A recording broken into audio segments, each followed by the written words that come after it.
ناظرین و سامعین السلام علیکم ورحمۃ اللہ تعالی وبرکاتہ۔ زیر اہتمام باب العلم انواریہ ایجوکیشنل سوسائٹی و جامعہ انواریہ حیدرآباد الہند، زیر نگرانی مولانا سید محمد عبد الواسع حسینی بخاری چشتی المعروف امان اللہ نورانی۔ ہیلتھ انشورنس کا حکم۔ ہیلتھ انشورنس کا حکم۔ سوال: لائف انشورنس، اشیاء و املاک کا انشورنس، گڈ انشورنس جسے کہتے ہیں، ذمہ داری کا insurance, third party insurance, family health insurance.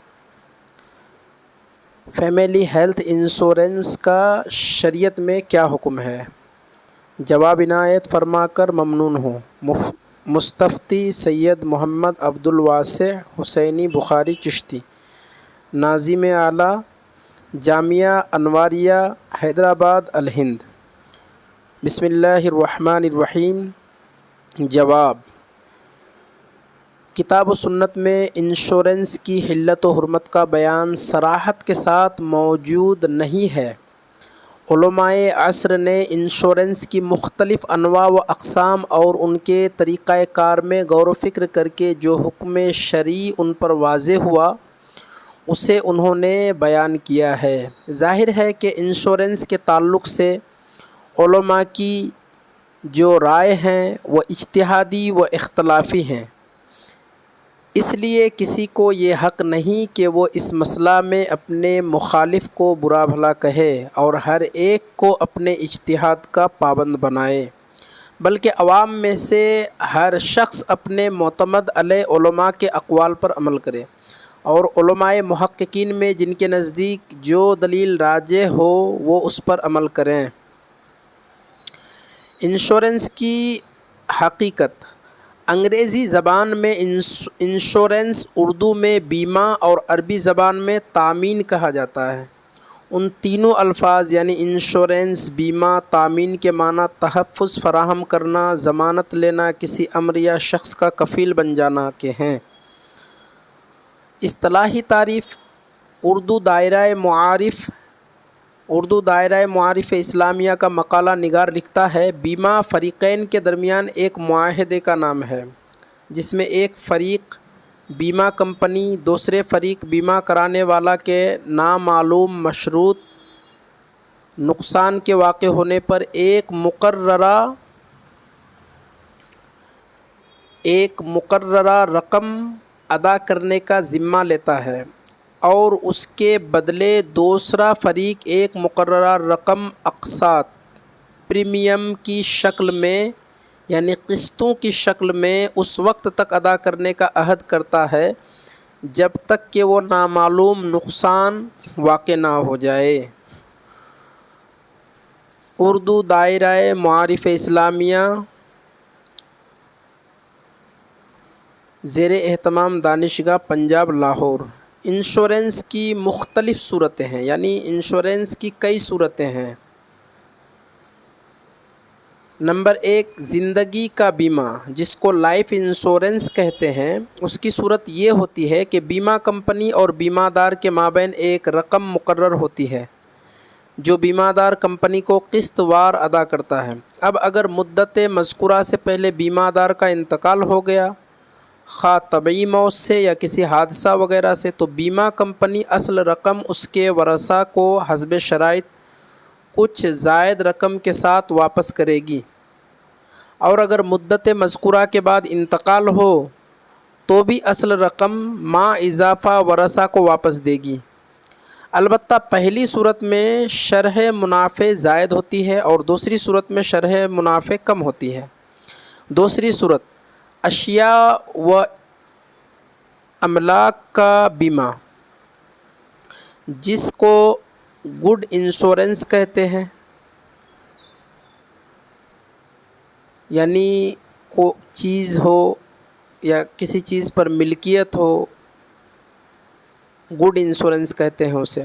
تو اس کی صورت یہ ہوتی ہے کہ اگر کوئی شخص کسی سامان مثلاً گاڑی، موٹر سائیکل، عمارت، کار وغیرہ کا بیمہ کروانا چاہتا ہے تو وہ متعین شرح سے بیمہ کمپنی کو فیس ادا کرتا ہے، جس کو پریمیم کہتے ہیں، اور حادثہ لاحق ہونے کی صورت میں کمپنی اس سامان کی مالی تلافی و تدارک کر دیتی ہے، اور اگر اس سامان کو متعینہ مدت میں کوئی حادثہ لاحق نہ ہوا تو ایسی صورت میں بیمہ دار نے جو پریمیم ادا کیا ہے وہ واپس نہیں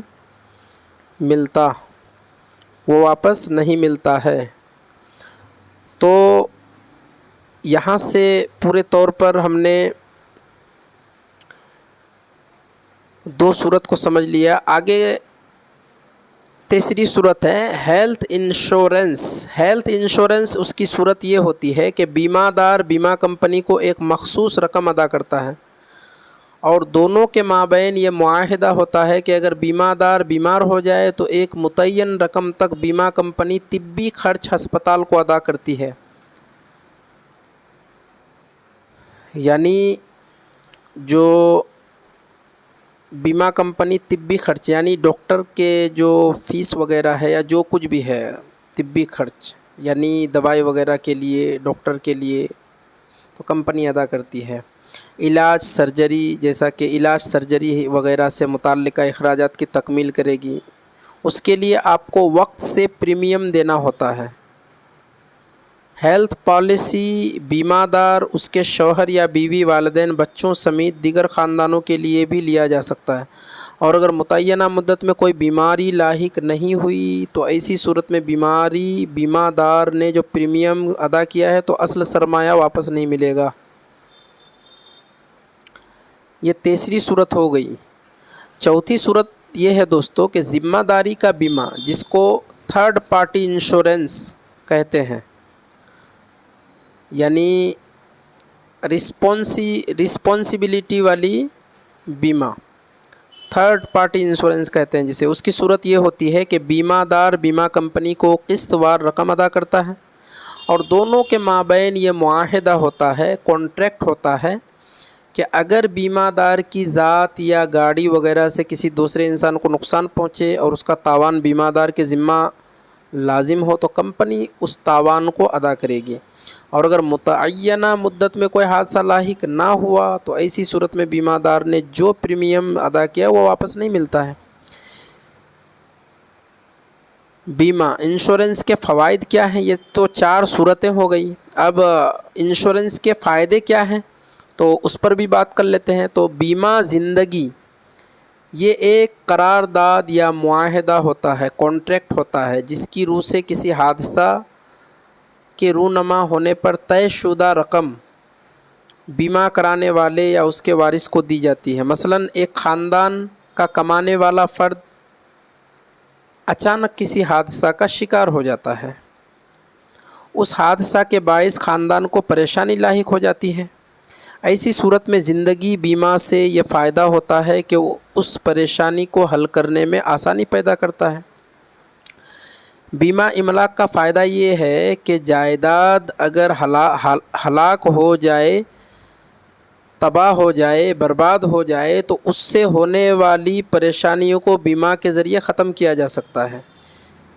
یعنی جائیداد اگر کسی کا ڈیمیج ہو جائے، برباد ہو جائے تو اس سے ہونے والی پریشانیوں کو بیمہ کے ذریعے ختم کیا جا سکتا ہے اور دیوالیہ سے بچایا جا سکتا ہے۔ خاص طور سے فسادات کے وقت دکان و مکان اور کارخانوں کو نذر آتش کر دیا جاتا ہے۔ ایسی صورت میں بیمہ سے ان نقصانات کی تلافی ہو جاتی ہے اور دوبارہ کاروبار شروع کرنے میں آسانی بھی ہو جاتی ہے۔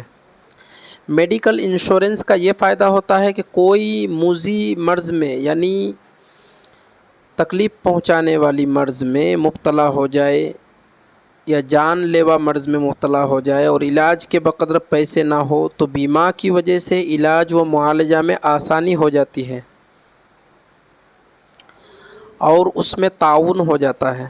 بیمہ سے اور بھی دیگر فوائد وابستہ ہیں، مثلاً کوئی خاص اقتصادی دشواری پیش آ جائے اور بیمہ دار قرض لینا چاہے تو وہ اپنی پالیسی کی ضمانت پر قرض لے سکتا ہے اور مالی دشواری کو ختم کر سکتا ہے۔ انکم ٹیکس سے چھوٹ، یہ بھی ایک فائدہ ہے۔ جو رقم بیمہ دار قسط وار جمع کرتا ہے اس میں اسے انکم ٹیکس کی ادائیگی میں چھوٹ دی جاتی ہے اور قسط میں بھی روپیہ کم لیا جاتا ہے۔ بیمہ جائیداد ٹیکس ادا کرنے میں بھی معاون ہے۔ بیمہ انشورنس کے نقصانات: جس طرح بیمہ سے بہت سے فوائد وابستہ ہیں، اسی طرح چند اندیشے بھی وابستہ ہیں۔ مثلا رقم کی سوختگی کا اندیشہ، املاک و اشیاء۔ میڈیکل اور تھرڈ پارٹی انشورنس میں اگر متعینہ مدت میں کوئی حادثہ واقع نہ ہوا تو پورا کا پورا رقم کمپنی کی ملکیت ہو جاتی ہے اور بیمہ دار کو کچھ نہیں ملتا ہے۔ اور لائف انشورنس میں اگر بیمہ دار نے 3 قسطیں جمع نہیں کی تو مدت گزر جانے کے بعد رقم کمپنی کی ملکیت ہو جاتی ہے اور بیمہ دار کو اس سے کچھ نہیں ملتا ہے۔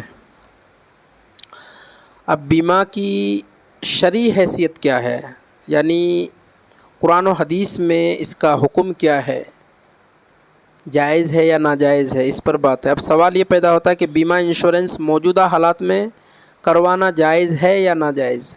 جب قانوناً لازم ہو جائے تو کیا صورت ہوگی؟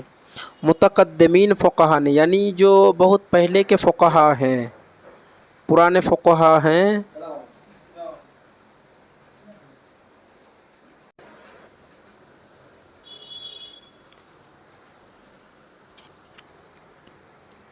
متقدمین فقہا یعنی جو قدیم زمانے کے فقہا ہیں، جو پہلے کے فقہا ہیں، پرانے فقہا ہیں، انہوں نے اس پر کوئی گفتگو نہیں کی ہے، کیونکہ ایسی صورت ان کے زمانے میں درپیش نہیں تھی۔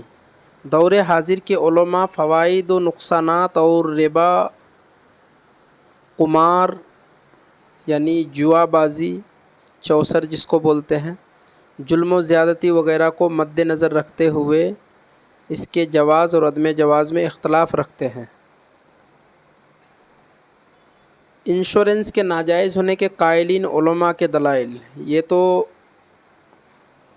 جواز اور عدم جواز میں اختلاف رکھتے ہیں۔ اب سب سے پہلے انشورنس کے ناجائز ہونے کے قائلین علماء کے دلائل۔ بعض علماء کرام جو ہر طرح کے انشورنس کو ناجائز قرار دیتے ہیں، ان کے دلائل حسب ذیل ہیں۔ وہ کیا ہے؟ نمبر 1، بیمہ کمپنی اپنے جمع شدہ سرمایہ کو گردش میں رکھنے کے لیے دوسرے صنعتی اور تجارتی اداروں کو سود پر قرض فراہم کرتی ہے، جبکہ سود حرام قطعی ہے۔ نمبر 2، بیمہ کرانے والے کو اگر قرض لینا ہو تو بیمہ کمپنی اس کو بھی سود پر قرض دیتی ہے۔ نمبر 3، بیمہ کرانے والا اگر 2 یا 3 قسطیں دینے کے بعد باقی قسطیں ادا نہ کرے تو اس کی رقم اس کو واپس نہیں دی جاتی ہے اور یہ ظلم اور ناجائز عمل ہے۔ نمبر 4، بیمہ کمپنی مدت پوری ہونے کے بعد بیمہ کرانے والے کو اس کی اصل رقم سود کے ساتھ لوٹاتی ہے، جبکہ سود لینا اور دینا دونوں حرام ہے۔ نمبر 5، مدت پوری ہونے سے پہلے اگر کوئی شخص طبعی موت مر جائے یا کسی حادثہ میں ہلاک ہو جائے تو اس کو پہلی صورت میں پوری مدت کی رقم اور دوسری صورت میں زائد رقم دی جاتی ہے جو کہ سود ہے۔ نمبر 6، میڈیکل انشورنس کے ناجائز ہونے کی ایک وجہ یہ بھی ہے کہ یہ بے مجہول ہے۔ بے مجہول یعنی جو سامنے موجود نہ ہو، جس میں بیمار ہونے یا نہ ہونے دونوں کا احتمال ہے، اور پھر اگر وہ بیمار ہو ہی جائے تو اس بیماری کی نوعیت اور اس پر ہونے والے اخراجات بھی مجہول ہیں، اور شرعی نقطۂ نظر سے بے مجہول حرام ہے۔ اور 7ویں نمبر پر بات یہ ہے کہ میڈیکل انشورنس کے ناجائز ہونے کی دوسری وجہ یہ ہے کہ یہ معاملہ وقت کے ساتھ مشروط ہوتا ہے۔ اگر انشورنس کرانے والا شخص اس مدت میں بیمار ہوا تو اس کو اضافی پیکیج کا فائدہ ملے گا، اور اگر بیمار نہیں ہوا تو اس نے جو پیسے انشورنس میں جمع کیے تھے وہ ختم اور سوخت ہو جائیں گے، اور یہی جوئے میں ہوتا ہے۔ اس لیے معاملہ کی یہ شکل ایک طرح علاج کے نام پر جوئے اور سٹے کی بنتی ہے، جو بنص صریح حرام اور ممنوع ہے۔ انشورنس کے جائز ہونے کے قائلین علماء کے دلائل، یہ تو ناجائز ہونے کے دلائل پیش کیے، جو ناجائز کے قائلین علماء تھے ان کے دلائل پیش کیے گئے۔ اب انشورنس کے جائز ہونے کے جو قائلین علماء ہیں ان کے دلائل کیا ہیں؟ نمبر 1، کمپنی اس شخص کی جائیداد، مال اور گاڑی وغیرہ جس کی انشورنس کروائی جاتی ہے کے تحفظ کی یقین دہانی کرواتی ہے، جس میں بیمہ کمپنی کی طرف سے بیان کردہ خطرات میں سے کسی کے لاحق ہونے کی صورت میں وہ اس کے نقصانات کو پورا کرنے کی پابند ہوتی ہے۔ نمبر 2، انشورنس در حقیقت امداد باہمی کا معاہدہ ہے جس کی بنیاد تبرع اور تعاون پر ہے، جو معاشرہ اور سماج کے افراد کو درپیش خطرہ و ضرر سے بچانے کے لیے ہوتا ہے، کیونکہ آفت ناگہانی کی صورت میں جب معاشرے کا ایک فرد تباہی کے دہانے پر پہنچ جاتا ہے تو انشورنس کی صورت میں چند افراد جو اپنے حصے کے اقساط انشورنس کی صورت میں جمع کرتے ہیں، انہی کے ذریعے ایک دوسرے کو امداد دی جاتی ہے اور تباہی سے بچایا جاتا ہے۔ اللہ تعالیٰ کا ارشاد ہے وَتَعَاوَنُوا عَلَى الْبِرِّ وَالتَّقْوَىٰ وَلَا تَعَاوَنُوا عَلَى الْإِثْمِ وَالْعُدْوَانِ وَاتَّقُوا اللَّهَ إِنَّ اللَّهَ شَدِيدُ الْعِقَابِ۔ سورہ مائدہ آیت نمبر 2۔ نیکی اور پرہیزگاری کے کاموں میں ایک دوسرے کی مدد کرو، گناہ اور ظلم کے کاموں میں مدد نہ کرو، اور اللہ سے ڈرتے رہو، بے شک اللہ کا عذاب سخت ہے۔ حضرت نعمان بن بشیر رضی اللہ تعالیٰ عنہ سے روایت ہے، رسول صلی اللہ علیہ وسلم نے ارشاد فرمایا مثل المؤمنین فی توادہم و تراحمہم و تعاطفہم مثل الجسد اذا اشتکى منہ عضو تداعی لہ سائر الجسد بالسہر والحمى۔ مثل المؤمنین فی توادہم و تراحمہم و تعاطفہم مثل الجسد اذا اشتکى منہ عضو تداعی لہ سائر الجسد بالسہر والحمى۔ صحیح مسلم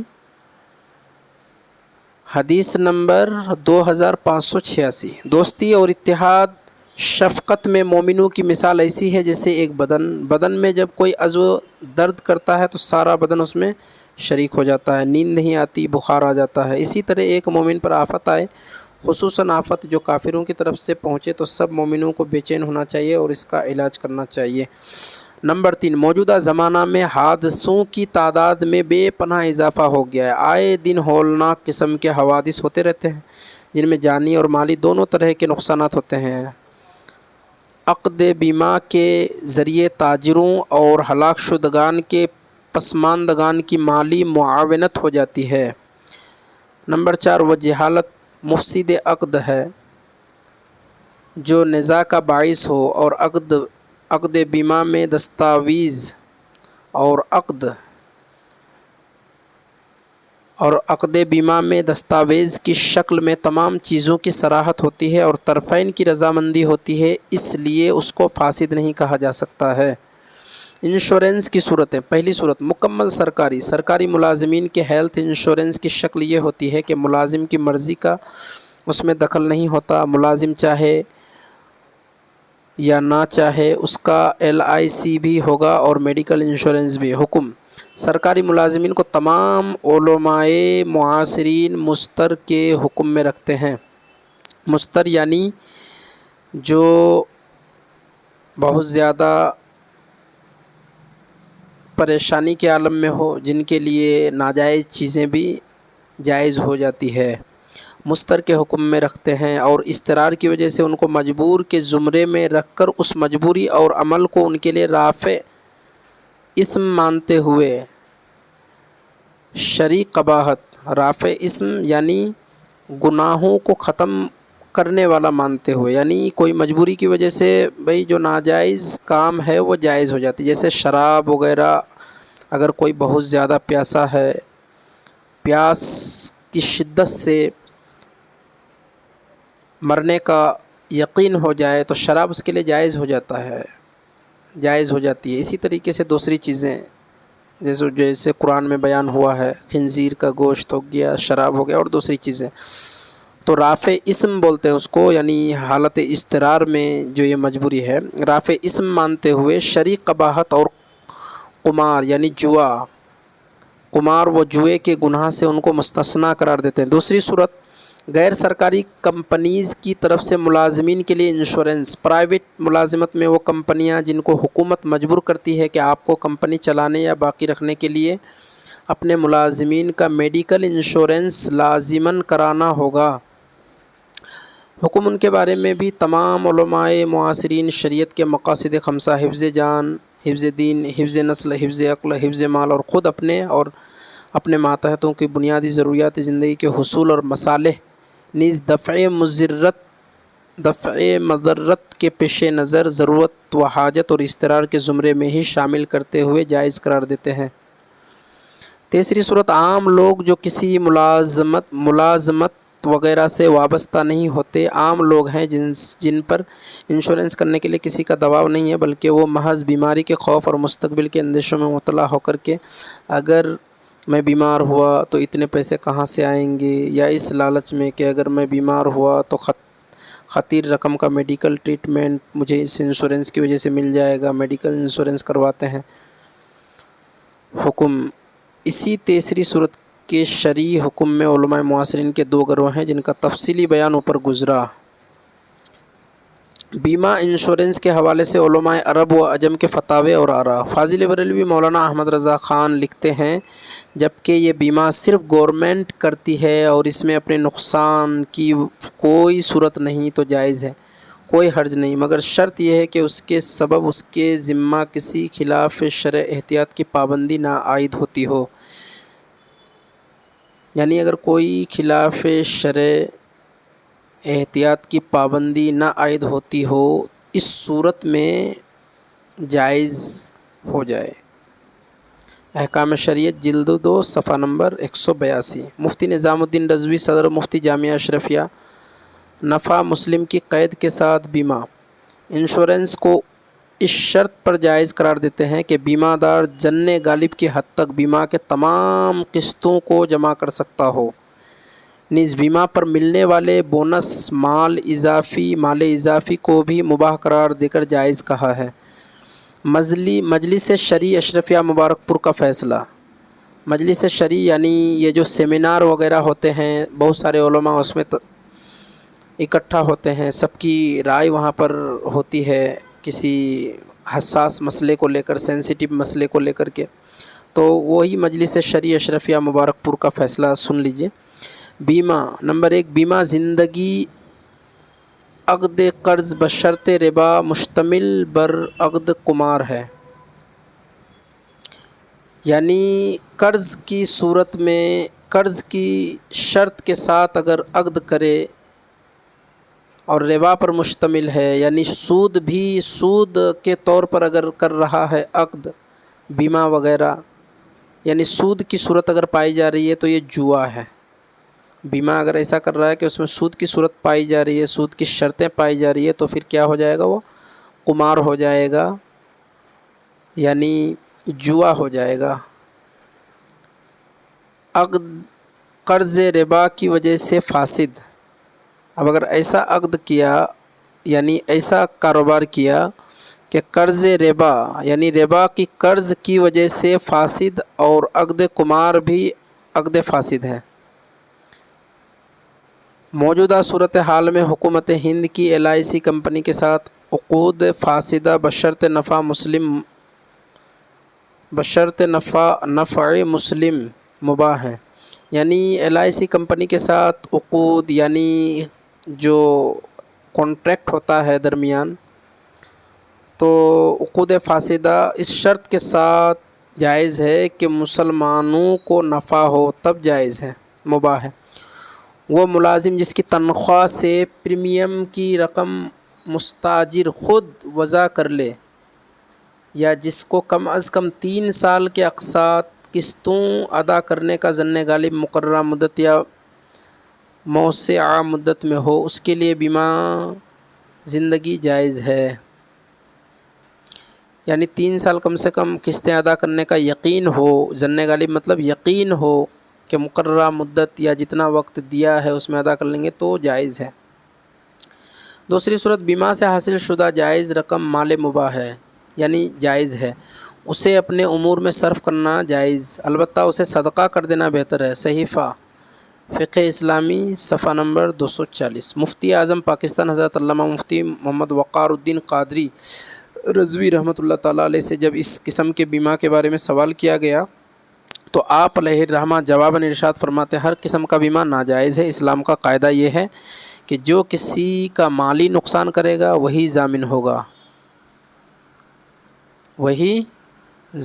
ہوگا، اور بقدر نقصان تاوان دے گا، یعنی جتنا نقصان کیا ہے اتنا تاوان بھی لازم ہو جائے گا۔ قرآن کریم میں ہے فَمَنِ اعْتَدَىٰ عَلَيْكُمْ فَاعْتَدُوا عَلَيْهِ بِمِثْلِ مَا اعْتَدَىٰ عَلَيْكُمْ، لہٰذا چوری، ڈکیتی، آگ لگنے اور ڈوبنے وغیرہ کا بیمہ ناجائز ہونے کی ایک وجہ یہ ہے کہ جب مال کا نقصان انشورنس کمپنی نے نہیں کیا تو وہ تاوان کیوں دے گی؟ وقار الفتویٰ جلد اول صفحہ نمبر 240، مطبوعہ کراچی۔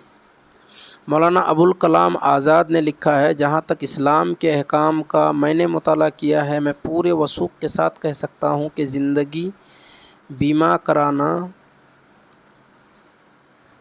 کا بیمہ کرانا کسی طرح بھی اسلام کے خلاف نہیں ہے۔ مولانا ابوالکلام آزاد کا یہ قول ہے۔ دوسری جگہ لکھتے ہیں سرکاری انشورنس فنڈ اور بیمہ کمپنیوں سے فائدہ اٹھانے میں کوئی مذہبی حکم مانے نہیں ہے۔ افادۃ اعضاء صفحہ نمبر 74۔ مولانا ابوالعلا مودودی کا بیان ہے بیمہ کوئی شرعاً جائز نہیں ٹھہرایا جا سکتا 3 اصولی اعتراضات کی بنا پر۔ نمبر 1، پریمیم کی رقم سود پر لگائی جاتی ہے یا سودی کاروبار پر۔ دوسری صورت، موت کی صورت میں جو پیسہ ملتا ہے قمار میں داخل ہے، یعنی جوا میں داخل ہو جائے گا وہ۔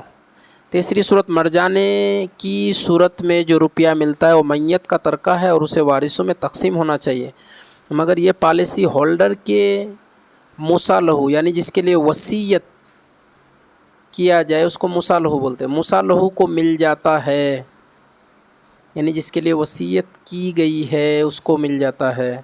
دنیا میں اس کا چلن ہو جانا کوئی دلیل نہیں کہ اس کے سبب اس فعل کو جائز قرار دیا جائے۔ یورپی کونسل کی رائے، یعنی یورپ میں جو کونسل بیٹھا علماء کرام کا، اس میں کیا رائے آئی؟ کونسل نے رائے دی کہ بعض ایسے حالات اور ماحول ہو سکتے ہیں جو حالات کے مقابلے کے لیے حل پیش کرنے کا تقاضا کرے، خاص طور سے یورپ کے مسلمانوں کی حالت ایسی ہے جہاں تجارتی انشورنس عام ہے اور معاشی زندگی میں مختلف خطروں سے حفاظت کے لیے اس کی ضرورت پڑتی ہے۔ پھر چونکہ موجودہ وقت میں اس کا کوئی اسلامی بدل تکافل انشورنس نہیں ہے اور اس کا قیام سردست مشکل ہے، اس لیے کونسل ان حالات میں جواز کی اجازت دیتی ہے۔ یورپی کونسل کے فیصلے صفحہ نمبر 119۔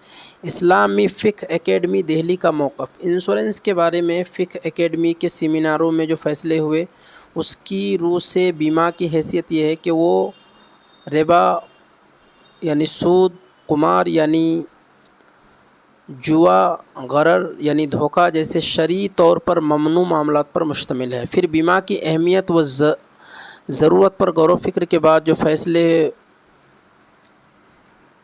ہوا وہ یہ ہے کہ مروجہ انشورنس یعنی جو رائج ہے اگرچہ شریعت میں ناجائز ہے لیکن ہندوستان کے موجودہ حالات میں جبکہ مسلمانوں کی جان و مال، صنعت و تجارت وغیرہ کو فسادات کی وجہ سے ہر آن شدید خطرہ لاحق رہتا ہے، اس کے پیش نظر الضرورات تبیح المحظورات، یعنی ضرورت کی وجہ سے ناجائز چیزیں جائز ہو جاتی ہے۔ رفع ضرر، دفع حرج یعنی ضرر کو ختم کرنے کے لیے، یعنی نقصان کو ختم کرنے کے لیے، پریشانی کو دور کرنے کے لیے، دفع حرج پریشانی کو دور کرنے کے لیے، اور تحفظ جان کی حفاظت و مال کی شرعاً اہمیت کی بنا پر ہندوستان کے موجودہ حالات میں جان و مال کا بیمہ کرانے کی شرعاً اجازت ہے۔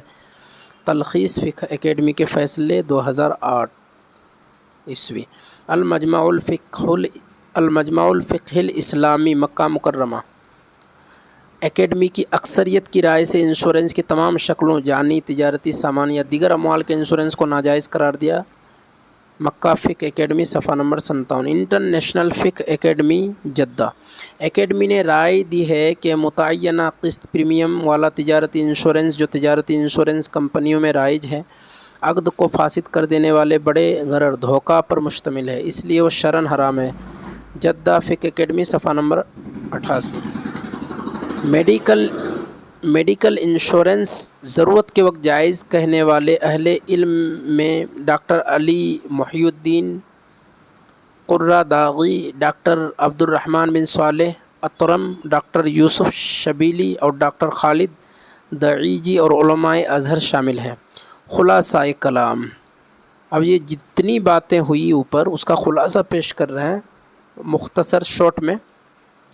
بیمہ خواہ مالی ہو یا جانی، در حقیقت اس کے قمار یا عقد فاسد ہونے پر تقریباً سبھی مکتبہ فکر کے علماء کا اتفاق ہے۔ دنیا میں جدید مسائل کی تحقیق کرنے والی اکیڈمیوں نے اس کی یہی حیثیت متعین کی ہے کہ وہ قمار یعنی جوا اور عقد فاسد ہے، یعنی ایسا عقد، ایسا خرید و فروخت جو بالکل جائز نہیں ہے، فاسد ہے۔ اب رہا مسئلہ بیمہ کرانے کی، تو بعض علماء کی رائے ہے کہ اگر بیمہ میں ہر طرح سے مسلمان کا فائدہ ہو تو بیمہ کرنے میں شرعاً کوئی قباحت نہیں۔ ہاں، بیمہ اموال جس میں نفع کی امید کم اندیشہ ضیاع غالب ہے، یعنی جس میں نفع کی امید کم ہے اور برباد ہونے کا اندیشہ زیادہ ہے تو یہ جائز نہیں ہے۔ اگر کوئی حکومتی جبر ہو، یعنی حکومت کی طرف سے زبردستی کیا جا رہا ہو، تو بیمہ کرانے والا گناہ گار نہیں ہوگا۔ آج جبکہ ہندوستان میں مسلم کشی پر، یعنی مسلمانوں کو مارنے پر، مسلم کشی پر مبنی فسادات عموماً ہو رہے ہیں، اگر ان فسادات کی صورت میں بیمہ کمپنی نقصانات کی بھرپائی کرتی ہے تو بیمہ کرنا جائز ہے کہ مسلمان بیمہ زندگی اور بیمہ اموال کروائیں۔ ہماری رائے یہی ہے کہ بیمہ و انشورنس کی اسکیم مفید اور شرعاً جائز ہے، لیکن یہ خیال رہے کہ بیمہ کا تعلق تکافل اجتماعی اور سماجی یکجہتی قائم کرنے کی شکل ہے، باہم ایک دوسرے کی ضرورت پوری کرنے کے لیے ہے، لیکن کمپنی اور حکومت نے اسے نفع بخش تجارت بنا لیا ہے۔ بڑے لوگوں کا تو بہت فائدہ ہو جاتا ہے، جبکہ چھوٹے لوگوں کو اس سے نفع کم نقصان زیادہ ہوتا ہے۔ اگر مسلمان آپس میں ہی اپنے مخصوص لوگوں کے درمیان طریقہ کار کو اپنائیں تو یہ دنیاوی معاملات میں آسانی فراہم پیدا کرے گا، ساتھ ہی تعاون باہمی کی وجہ سے اخروی ثواب کا باعث بھی ہوگا۔ بیمہ کمپنیوں کے ساتھ یہ معاہدہ قمار و ربا کی شبہات میں پڑنے کے علاوہ توکل کے خلاف بھی ہے، یعنی اللہ پر بھروسہ کے خلاف بھی ہے، کیونکہ نفع و نقصان کا مالک اللہ ہی ہے۔ اگر آپ ایک راستہ آسانی کا تلاش کریں گے اور آپ کی قسمت میں تکلیف لکھی ہو تو کسی نہ کسی شکل میں اس کا ظہور ہو ہی جائے گا، اس لیے شبہات سے بچنے اور توکل کی راہ اختیار کرنا زیادہ مناسب اور اہل ایمان کا شیوا ہے، اہل ایمان کا طریقہ ہے۔ واللہ اعلم بالصواب۔